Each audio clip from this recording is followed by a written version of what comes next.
Mourad, tu es consultant et tu accompagnes tes clients dans la mise en œuvre de solutions de pilotage de la performance.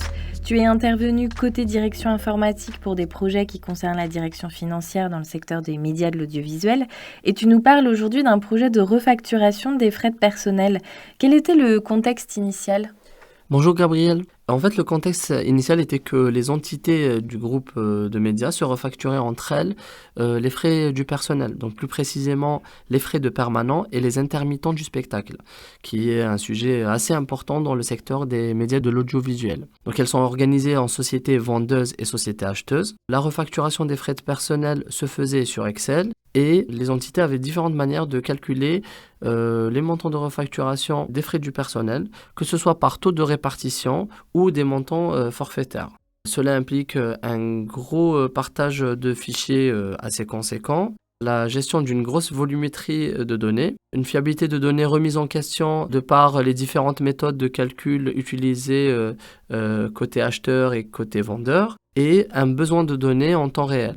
Et en fait, l'objectif de ce projet était justement d'automatiser ces calculs de refacturation, d'homogénéiser des méthodes de calcul pour finalement gagner du temps et en fiabilité. Et par la suite, pouvoir intégrer automatiquement ces refacturations dans le grand livre et générer automatiquement des factures clients-fournisseurs. D'où la difficulté d'adresser ce genre de sujet sur Excel. Et donc, la décision a été prise de mener ce projet justement dans IBM Planning Analytics. Et du coup, qu'est-ce que vous avez mis en place pour ce projet ? Vu les objectifs qu'on s'est fixés, l'ampleur du projet, nous l'avons quand même découpé en 3 lots distincts. Donc, dans un premier temps, on s'est vraiment concentré sur la mise en œuvre de l'application de refacturation du personnel dans IBM Planning Analytics. Donc après le recueil des besoins, la modélisation technique et tout, on a mis à disposition aux contrôleurs de gestion plusieurs états de saisie et de restitution selon leur casquette, donc que ce soit vendeur ou acheteur. Donc côté vendeur, on avait un état de saisie dans lequel le contrôleur de gestion renseignait des lignes de paramétrage pour définir des montants de refacturation sur des croisements donnés. Donc il allait renseigner la société vendeuse, la société acheteuse, des différents analytiques comme l'organisation vendeur, l'organisation acheteur, produit vendeur, produit acheteur, sous-produit vendeur, sous-produit acheteur, et déterminer justement la méthode de refacturation. Donc est-ce que c'était de la refacturation en se basant par un taux de répartition de la masse salariale ou bien un montant forfaitaire en précisant bien sûr les périodes des débuts et de fin. Il faut savoir qu'on était dans une logique de refacturation en year-to-date et non en month-to-date. Il y avait un second état, cette fois-ci de restitution du résultat des calculs justement que le vendeur avait pu faire pour vérifier le paramétrage du vendeur, Et en fait, une fois que le vendeur saisissait son paramétrage dans le premier état, on avait un cube de calcul où est renseigné l'ensemble des règles de gestion qu'on a recueillies auprès des contrôleurs de gestion pour justement vérifier la cohérence du paramétrage et les montants qui en découlent.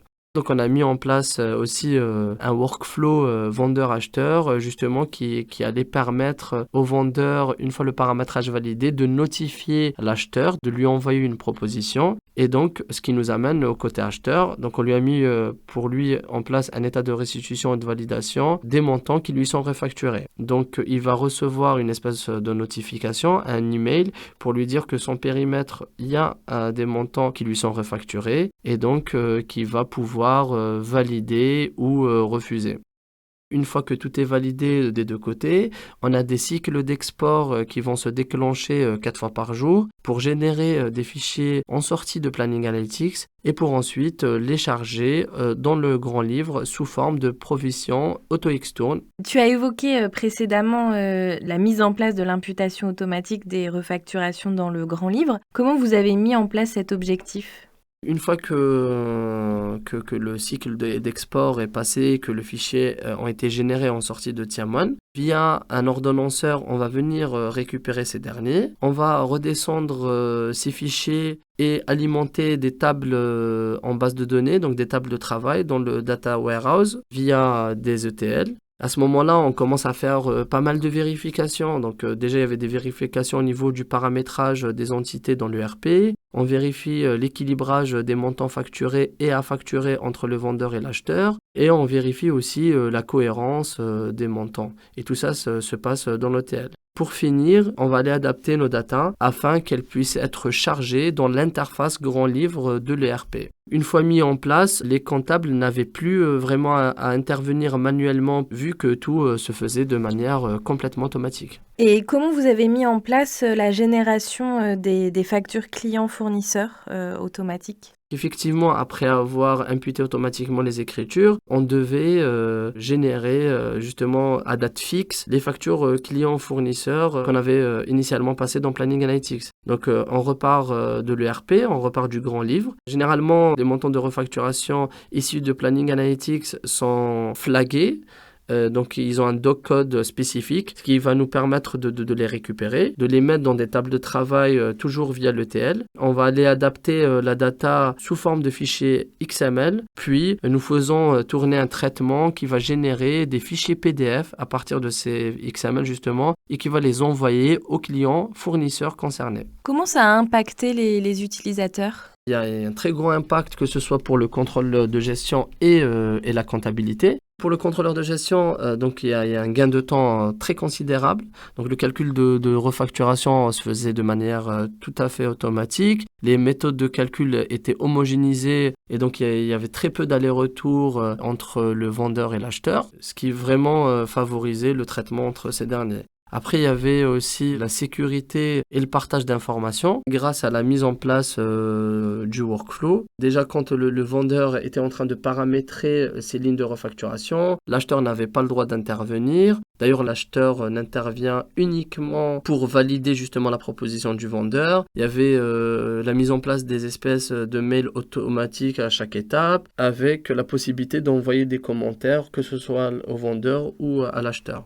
Au niveau de la comptabilité, ils sont passés vraiment à des tâches de saisie et de vérification assez laborieuses, à un processus de contrôle qui avait vraiment un gain de temps permettant aux comptables de se consacrer à d'autres tâches. Quels impacts on a pu voir dans l'outil de pilotage ? Déjà, un premier impact très marquant qui est la fiabilité des données. Donc, comme je disais, comme on se basait sur des règles communes avec des méthodes de calcul homogénéisées, on avait vraiment des données très très fiables.